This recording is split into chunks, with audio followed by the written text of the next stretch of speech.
Evankeliumista Luukkaan mukaan. Siihen aikaan antoi keisari Augustus käskyn, että koko valtakunnassa oli toimitettava verollepano.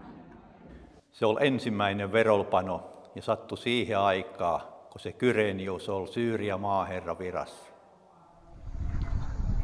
Kaikki menivät kirjoittautumaan veroluetteloon, kukin omaan kaupunkiinsa. Niin myös Joosef lähti Galileasta, Nasaretin kaupungista, ja meni verollepanoa varten Juudeaan, Daavidin kaupunkiin Betlehemiin, koska hän kuului Daavidin sukuun. Hän lähti sinne yhdessä kiilattuunsa Marian kanssa, joka odotti lasta. Heidän siellä ollessaan tuli Marian synnyttämisen aika, ja hän synnytti pojan, esikoisensa. Maria kapaloitti lapsen ja pani sen seimeen makkaamaan, kun niillä ei ollut tilaa majatalossa. Sillä seudulla oli paimenia yöllä ulkona vartioimassa laumaansa. Yhtäkkiä heidän edessään seisoi Herran enkeli, ja Herran kirkkaus ympäröi heidät. Pelko valtasi paimenet, mutta enkeli sanoi heille: Älkää pelätkö, minä ilmoitan teille ilosanoman, suuren ilon koko kansalle.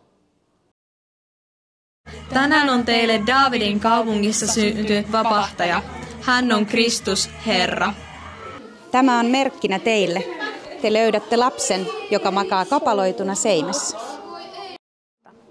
Ja samalla hetkellä oli enkelin ympärillä suuri taivaallinen sotajoukko, joka ylisti Jumalaa sanoen: Jumalan on kunnia korkeuksissa, maan päällä rauha ihmisillä, joita hän rakastaa.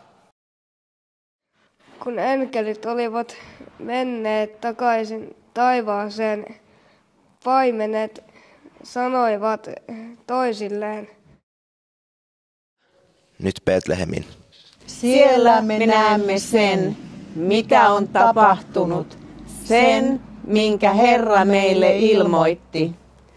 Ja niin hyö läksit niiltä jalansijoilta ja männit kiireistä Betlehemiin. Sieltä he löysitkin Marin ja Joosefin sekä tallirupus makkaavan lapsen.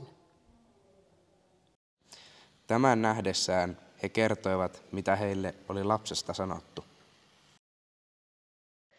Kaikki, jotka kuulivat paimenten sanat, olivat ihmeissään. Mutta Maria kätki sydämensä kaiken, mitä oli tapahtunut, ja tutkiskeli sitä. Paimenet palasivat kiittäen ja ylistäen Jumalaa siitä, mitä olivat kuulleet ja nähneet. Kaikki oli juuri niin kuin heille oli sanottu.